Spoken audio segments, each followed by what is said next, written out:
Hello from your new friend in the house, Rochelle Potkar.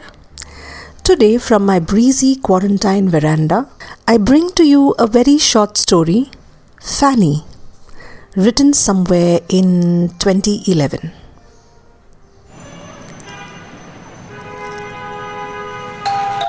Fanny was at the art class when I called on her mother, May. When I called on her mother next, to lessen some of my dreary insurance papers and earn that little commission that was long in the coming, Fanny was at the dance class. This time they said it was Bharatnatyam. Why this time? I inquired. Was there a last time also? I pushed the papers and forms across their dining table. The forms had such small print, it would take May an additional pair of high-indexed lensed glasses to squeeze the capital alphabets of her name and details, medical history and address into those boxes. Oh yes, the last time she learned Bollywood numbers, cha-cha-cha and Kathak style dancing. Is she becoming an actress? I rolled my eyes in mock delight. I had by now learned how to entertain my clients and potential clients. Talk sweet, talk nice, pet their pets, bring chocolates, bring a free book, a rose, a bookmark, or at least have the most ambitious questions for their children. Always. This time though, it was for the sake of curiosity. Actress May Gufford. No. Tomorrow she will want to bungee jump or go skiing or parasailing for all I know. A talented kid wants to do a lot. May put on her glasses and squinted to read the fine print on the insurance form that was so fine as if it was created for defaulting and penalties. She ink-pressed her details into the fine boxes as I felt sorry for her efforts, but got busy calculating the commission ringing into my bank account. My daughter has a disease, said May. She's like that child who once her mouth is open can swallow the whole world into it. Pretty unstoppable. You should see the lists in her diaries. The to-do lists and some checklists and what not. They run into pages. I nodded in delight with a jubilant smile, so used to by now listening to my clients bragging about their children's teeny-weeny achievements, as if it was a trip to the moon or a national award nomination. It filled up their worlds and it filled up my ears.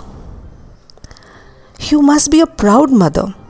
I tapped the table twice and neatly filed away the insurance papers in a translucent file, beating a path to my exit. My next trip would be 6 months later. By then, this Fanny baby would probably be flying a plane, I supposed. 6 months seems a very long time sometimes. I had the fortune of running into many clients, visiting their homes, listening to their many happy and sorrowful stories. By the time I visited May and Jason, I had to jog my mind on the Fanny file. Yes, she was still not at home. This time in Europe on a student exchange program. Prague, then Germany. How did she do that? I looked around at their bare middle-class home. From where did the money... Where did you find finances? Did you borrow from a bank? Maybe you need some travel insurance? Do I check for foreign insurance? May smiled and nodded at Jason, then at me. Hardly any money. She had her savings. And she had this plan a long time ago of going to Europe. She participated in a model walk for salwar kameezes and saris, some small brand. Then she took tuitions at home and also at students' houses teaching maths, science, English. She collected enough. Then the exchange program hardly required such money. Only the air ticket. You have to stay in each other's house, no? I looked around. So, where is the exchanged youngster? Here somewhere? He will be coming in next week. And Fanny said there is nothing to worry. Just keep good food and a neat bed ready. Just clean the house. I forgot my bunch of phrases this time. I had no words. How old is Fanny? In the 9th standard. I hope I get to see her the next time. We hope to, said her father Jason. I didn't meet the D'Souza's for a long time again. Their policy would mature only in another 5 years. It sat and grew in the insurance pool as I grew my clients' list, using my learned and practiced honey tongue, my sugar-sweet politeness.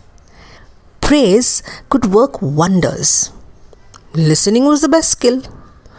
What I couldn't remember, names of children, pets, dogs, cats, husbands, wives, old mothers and fathers' ailments, cancer, Alzheimer's, hip fractures, femur bone replacements, out-of-caste marriages, out-of-body experiences, I noted in a diary and revised before I rang those clients' doorbells.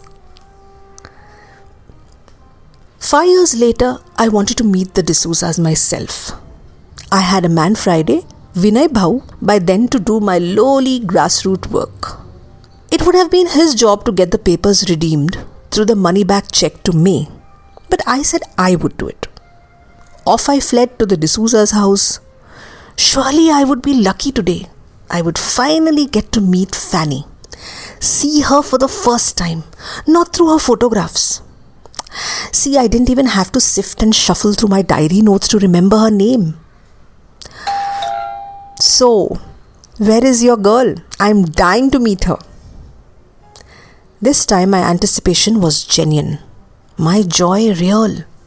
I really wanted to meet this young girl. Not young thing, not chit, not offspring. Fanny D'Souza. She is in the US. Working in the, what they call that, the Silicon Valley, said May. Jason produced a picture of Fanny sitting bespectacled, smiling hugely into the frame of the photo, a blurry office filled with computers and cabins in the background. When does she ever come home? When is she ever home? With you people? I had touched a raw nerve. I had turned unprofessional, personal. May wiped her wet eyes with a swift brush of her fingers. She has never really been with us, our daughter, except maybe in the first years of her growing. There was always a strange thing about her. She couldn't sit still. She could never stay.